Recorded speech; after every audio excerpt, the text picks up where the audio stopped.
The void trembled. Stars flickered like dying embers as something ancient, something terrible, stirred from its slumber. The Titans had awakened. Their forms dwarfed planets. Their voices shook the fabric of space, and their gaze alone unraveled civilizations. When they moved, entire systems fell silent. Humanity, spread thin across the stars, watched in horror as colonies blinked out of existence.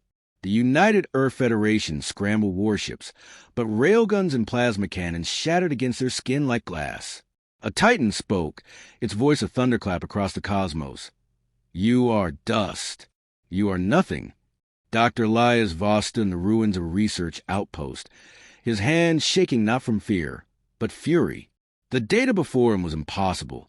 Ancient alien ruins, buried beneath the ice of Europa, held schematics, not for a shield, not for a prayer, for a weapon, a machine that could wound a god. The Titan Forge project was born in desperation, a facility carved into the heart of Mars, hidden from the eyes of the cosmos. Engineers worked in shifts, their bodies breaking under the strain. Some died from radiation, others from sheer exhaustion. No one complained. There was no time. The forge roared to life, molten alloys pouring into a frame no human was meant to wield. The Aegis Titan was not a ship, not a mech. It was a declaration. As the first Titan turned its gaze toward Earth, the final ignition sequence flared. The machine's eyes burned crimson. A voice crackled over the comms. Captain Riker, strapped into the pilot's throne, his words sharp as a blade. The forge burned hotter than a dying sun. Molten alloys, siphoned from the heart of a neutron star, pulsed through the Aegis Titan's veins. Every weld was a defiance, every circuit a rebellion. The scientists knew the risks. This wasn't just engineering. It was sacrilege. They were stitching together a god-killer from stolen fire. Fuel rods glowed with unstable energy, poisoning the air. Workers collapsed, their lungs seared, but the next shift dragged them out and took their place. No speeches, no tears, just the relentless hammering of metal, the hiss of coolant, the static choke voices counting down to annihilation. The forge's core was a wound in reality itself, bleeding light and fury. Riker climbed into the pilot's cradle. The neural link felt like a white-hot spike driven into his skull. He tasted blood. The Aegis Titan wasn't built for control. It was built for violence. Its system screamed in his mind, a chorus of warnings. He ignored them. Jupiter's orbit became the battleground. The Titan, there was a leviathan of living stone and starfire, its presence warping space into grotesque shapes. It didn't even acknowledge the human fleet until the Aegis Titan ignited its thrusters and moved, faster than anything that size should, faster than physics allowed. The first blow cracked the Titan's armor. Not deeply, just enough. The cosmic entity recoiled. For the first time in eons, it felt something. Not pain. Not yet. Surprise. Riker didn't let it recover. The Aegis Titan's fists, wrapped in gravitational shear fields, struck again.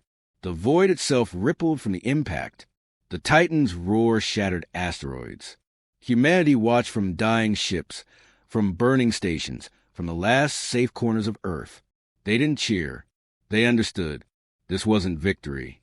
This was the first note in a symphony of defiance. The Titan retaliated. Its claws, large enough to crush moons, closed around the Aegis Titan. Alerts blared in Riker's skull. The mech's armor buckled. He laughed, a raw, broken sound, and triggered the black hole munitions.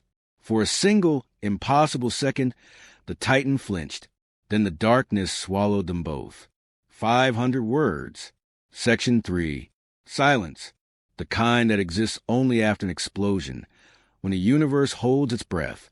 Then light, jagged and unnatural. The Aegis Titan emerged from the artificial singularity, its frame cracked, its weapons dead. But it was alive. The Titan was not. Pieces of it drifted through the void, still twitching, still burning with dying embers of divinity. Riker's vision swam. Blood filled his mouth. He'd done it. He'd killed a god. The cosmos shuddered, not in fear, in recognition. The remaining Titans turned their gaze toward Jupiter. Their voices, when they spoke, were no longer dismissive. They were curious. You are not prey, one mused, its tone like a collapsing star. You are hunters. Humanity's surviving ships, battered but unbroken, formed a ragged line beside the Aegis Titan. No grand speeches. No false bravado. Just engines flaring to life, weapons charging. They knew what came next. The Titans attacked in unison. Reality itself fractured under their assault. Entire battle groups vanished in bursts of light. The Aegis Titan fought like a thing possessed, Riker pushing beyond any sane limit. Every strike cost him. Bones broke, blood vessels burst, but he refused to fall. A Titan's claw speared through the mech's chest. Warning screamed. Riker grinned through the pain and detonated the core. The blast tore the Titan apart. When the light faded, the survivors saw it. The remaining Titans hesitating, not retreating. Not yet, but for the first time in eternity, they doubted. Riker's last transmission crackled across the fleet. Tell Earth we made them bleed. Then silence. The void burned with aftermath. The Aegis Titan's corpse drifted among the wreckage, its hollowed-out frame still clutching the remains of a dead god. Silence stretched across the battlefield. Not the quiet of surrender, but the coiled tension of a predator assessing fresh blood. The remaining Titans circled like ancient sharks, their movements measured now. Cautious. Riker was gone. The neural link had burned out his mind before the final detonation. Yet his last act had seared something into the cosmic fabric. A message written in divine blood. Humanity could kill them. Earth's surviving fleet regrouped in the shadow of Mars. No time for mourning. The forge still stood, its crucibles glowing with fresh hellfire. Engineers worked with frenzied purpose, decoding the battle data, reforging the Aegis blueprint into something worse. The second generation wouldn't just wound gods, it would eat them alive. The Titans broke their silence.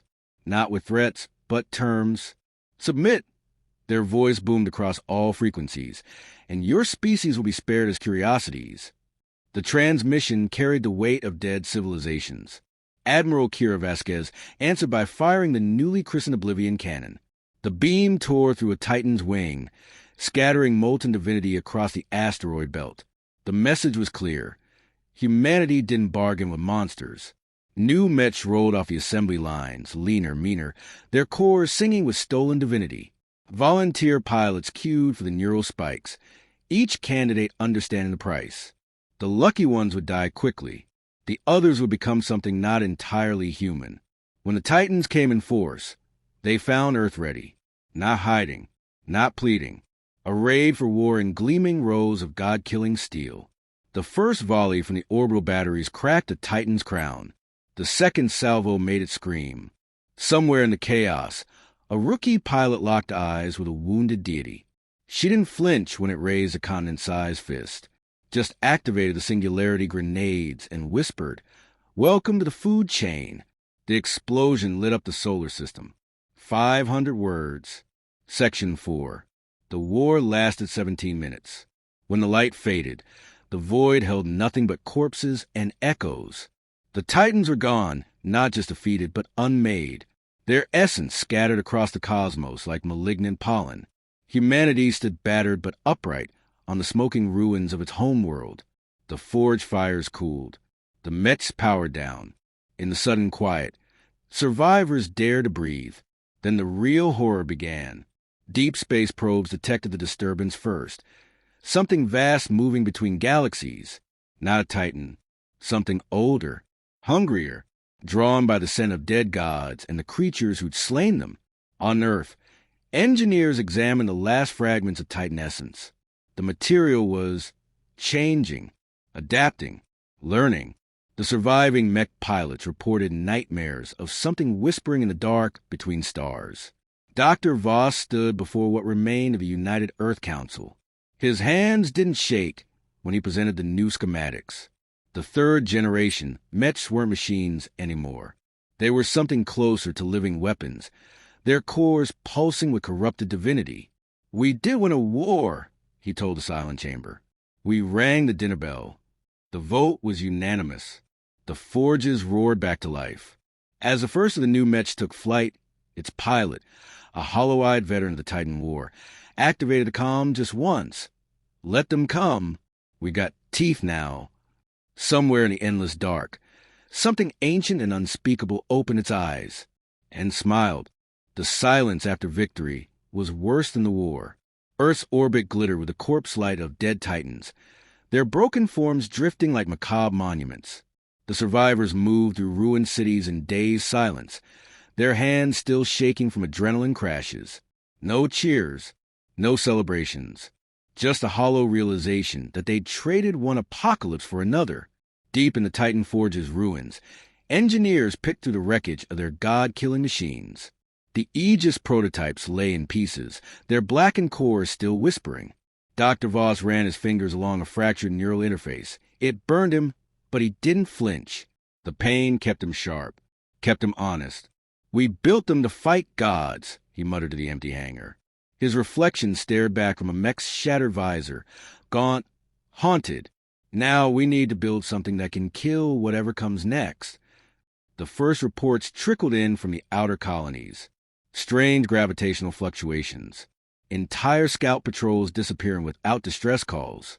Then the transmission started, not in any language, but in screams stretched and warped across light years.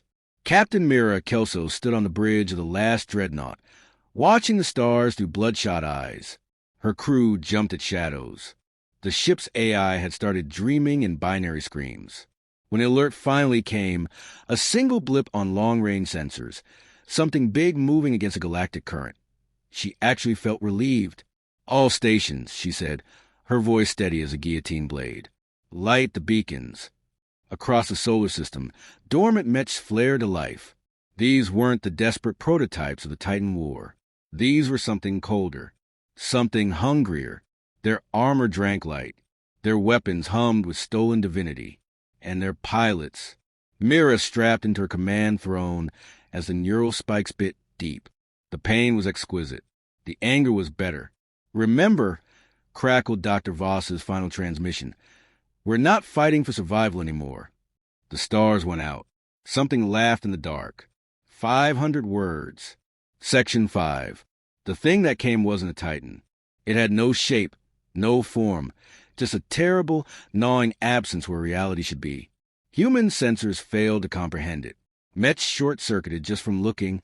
The few pilots who survived initial contact described it in contradictory terms. A black hole with teeth, a scream-given mass, the shadow of something even worse. Myra's dreadnought died first. One moment it was there, the pride of Earth's fleet. The next, gone, not destroyed, unmade. The other ships opened fire anyway. The new mechs moved like living nightmares. Where the Aegis Titans had been scalpels, these were sledgehammers wrapped in razor wire. They tore at the void thing with weapons that bent physics, with claws dipped in dying starlight. It barely noticed. On Earth, Dr. Voss watched the battle unfold through a haze of stimulants and despair. His fingers danced across the console, feeding every scrap of data into the Forge's dying brain. There was a pattern here, a weakness. If he could just... The void thing turned its attention planetward. Cities evaporated. Mountains became dust. The sky itself began to unravel. Somewhere in the chaos, Voss found himself laughing. Of course it would end like this. He activated the final protocol. Deep underground, the last mech stirred.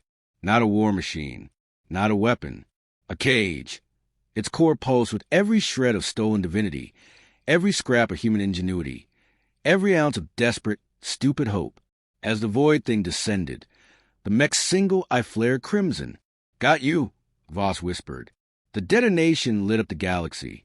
When the survivors finally crawled from their bunkers, they found the sky quiet, the stars back in their rightful places, and drifting in high orbit, a single broken mech hand, its fingers locked in a fist.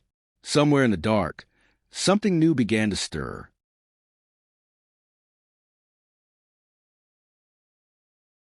The children's laughter echoed through the research facility, bouncing off steel walls like bullets.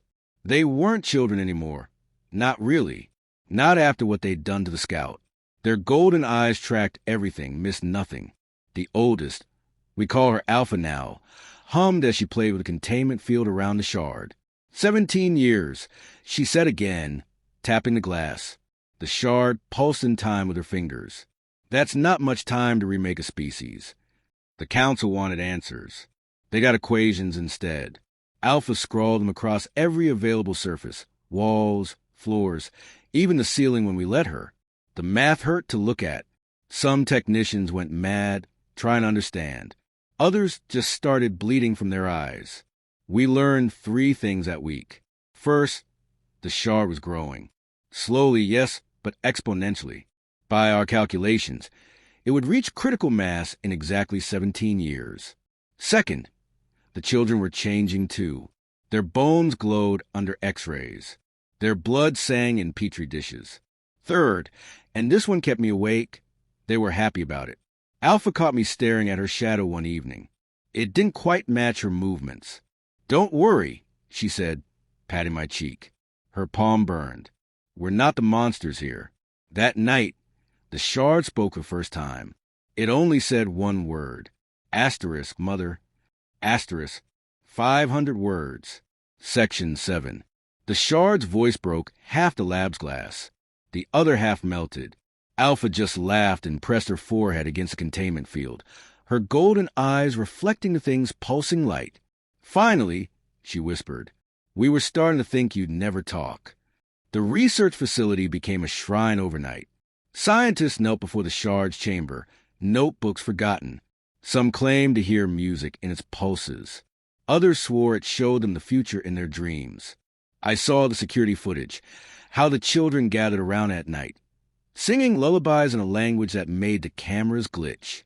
Then the disappearances started. Just technicians at first. Then guards. Then 2 of the younger children. Their beds were found empty, sheets neatly folded. Alpha claimed they'd gone ahead to prepare the way, whatever that meant. The remaining children began constructing something in the sublevels, something that required blood signatures and fragments of shard. I confronted Alpha in her makeshift workshop. She was elbow deep in what looked like a human nervous system, except it was made of liquid light. "You're killing people," I said. She didn't look up. "We're changing people. There's a difference." The shard pulsed faster that night. Its light reached through walls, through flesh, through time. Security feeds showed the missing children walking through solid matter, like it was mist. They were smiling. Alpha stood before the containment field at dawn, her hands pressed against the glass. "Soon," she promised the shard. "Soon we'll all be ready." The glass turned to dust at her touch.